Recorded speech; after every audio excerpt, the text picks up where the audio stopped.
Hey, Joey.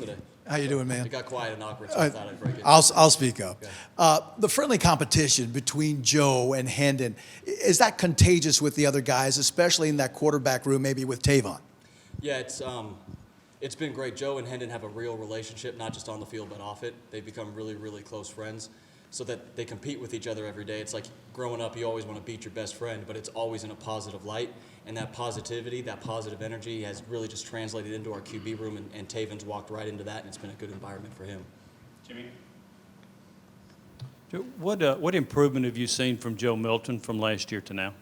We've worked all offseason on touch throws across the middle and pressing our vertical run game. He's done a great job doing that. He's touching up balls all over the field. We all know he's got the absolute howitzer of an arm, so we've worked in having him touch up the ball and work windows and working that aspect of his game because we know he's got the other shot in his bag already.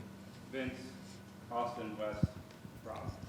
Joe, you and Hendon Hooker in the spring had talked about Hendon maybe taking progressions and playing games of the defense with his eyes and things like that. I know he obviously hasn't had the ultimate test in a game since then, but what kind of progress have you seen in those areas of him advancing and manipulating the defense? Yeah, it's been really fun, actually. He did it in spring at a high level, and he actually did one really good one today. I'm not going to talk about it, but it was actually pretty impressive where he turned around and smiled at me and then kept going. So it's been really fun to watch his improvement and to watch him enjoy doing it where it's not like work every time. He's like, yeah, I got this. It's been really fun to watch his improvement there. Austin? When you talk about working on touch throws, how do you go about doing that? How do you get somebody that clearly just can throw it a mile to understand how to throw it 7 feet with certain type of angle, arm angle, that stuff? And then two, in today's world of transfer portal and quarterbacks bounce around as much as anybody, to have a guy that's got experience like Joe as a backup, is that invaluable? Yeah, so to start off with your second question, absolutely it is. It's probably something that's going to be rapidly disappearing to have a backup quarterback with experience. I think that speaks to the relationship that him and Hendon have and also the way he feels about this place, that he wasn't in a hurry to just jump up and leave as soon as Hendon had the type of year that he did. So that's been awesome that he's been like that and that we have that type of guy in our room right now. To your first question about the touch throws, one, it's having the conversation with him that we all understand that you have this talent. Now we need to truly work on something that's not a positive. A lot of people like to work on what they're good at because it feels good when you're working on it. So we said, hey, let's miss some throws in the spring. Let's miss some throws and routes on air, working on our touch. And he's absolutely dialed that in. It's been a huge part of his game. We've been working drills. We have several drills we work to shop windows and touch up balls and all that type of stuff. And he's really dug into that. He hasn't fought it whatsoever, and it's going to be a huge improvement to his game. Wes? Joey, when you got here, what was your impression initially of Hendon Hooker, and how much had you been able to see him play the game before, and maybe how long did it take you to see what kind of player you thought y'all could have there? Yeah, so when we first got here, I watched every clip that every quarterback that was on campus had from game film. Hendon was clearly very talented, was excited for the opportunity to work with him. With what everybody said about him, he was a great guy.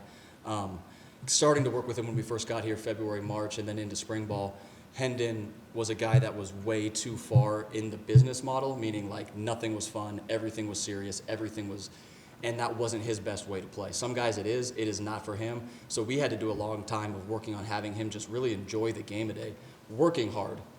Working hard doesn't mean serious all the time, though. He's fun. He's enjoying himself, enjoying his time out on the field, and that is what's allowed his talent to now take over again. He's not tightening himself up with his own mind.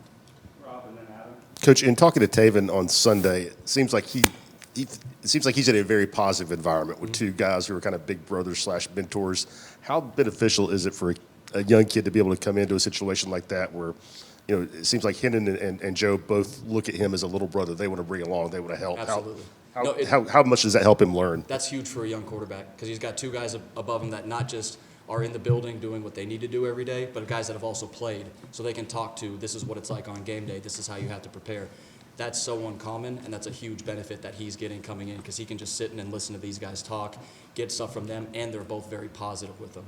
They're not beating them down. They're not doing any. They kind of rib at him sometimes like you would a little brother. But it's all positive, and it speaks again to the culture that we not only have in this building, but specifically in that room. Last year, maybe Hendon's best trait was that he protected the ball, so few interceptions. When you look back at film, was there times where he was too protective of the ball, where he should have taken a risk? And is that something that you want to change at all in him? Maybe early, but as the season went on, no, he was just extremely intelligent with the football, and he made good decisions. I said it the first day I ever came out here that I don't want a guy that comes out and plays careful. If you're going to play in this offense for us, you're going to rip the football every single time you get an opportunity. Not stupidly, not recklessly, but extremely aggressive. And Hendon does a beautiful job of walking the aggressive to reckless line, but always with intelligence on it. Patrick and then Jimmy. Joe, you touched on the connection that Hendon and Joe have. I mean, you played quarterback. You coached this position for a long time. How unique is that? Because those guys are going for the same job. Is that something that you've seen other places, or is it really kind of hard to have that kind of dynamic? So kind of two answers. One, it's extremely rare to have that kind of dynamic. But two, it really speaks to what Coach Heupel has built here culture-wise. And I know I've said that a couple times in here already, and it's the truth. That these guys all understand that we're all trying to get something bigger, and everyone has a role. And right now, you think you know what your role is, but you have no idea after that first snap what everybody on this football team's role is going to be. So everyone's just working the same way and working in a really positive way. Joe, what allowed you to notice that Hooker played better when he was having fun as opposed to being business-minded? Because he was exclusively business-minded when we got here, and everything about him was tight. And we had to I'm like, this is an extremely talented athlete that's not showcasing any of his athleticism. So we had to just bend that mind a little bit and work on his mind every single day to, yes, this is football, this is fun, but you can be serious, but you have to do it in a fun way. It doesn't mean not paying attention. It doesn't mean being completely goofy out there on the field and not having a mindset that we have something to go do. But there's a way to do it in which you can still enjoy the game that you're playing. And when he started doing that, he started loosening up, and that's when you saw the growth in Hendon last year. How did you notice it? Which what part? occurred to make you notice it? Because I noticed that being serious every single moment of his life didn't work for him. And I watched him when he was messing around playing basketball. He'd get a big smile on his face, and nobody could guard him. I told him last year in the summer, I said, I want you to play football like you play basketball. Because when he plays basketball, he knows he's the best player on the court. Frank and then Mike. Joey over here, how different is your world now that you're not having to go through those things? You're not having to break down walls mentally to get a guy's mentality to change. It would appear to be truly about just all football right now. How different is your life that way? It's very different. Whenever you have an established quarterback in fall camp, it's a huge advantage that you're not also working a quarterback competition, meaning everyone's switching off reps all the time. And then having Hendon completely bought into what we're doing, both football-wise and how we've dealt with his mind. It's just all like you said. Now we can work on the fun part, like we talked about earlier. Like this is how we're going to manipulate guys. This is how we're going to play games with the defense, and we can start growing what we're doing as well. That he can now handle it all, and he takes it all in with a smile on his face, I should say, and he goes and he competes at a high level. It's been a huge difference for him. Mike. Yeah, Joey, what have you seen from Taven so far, and what are kind of the challenges you have for him as he progresses through this first preseason?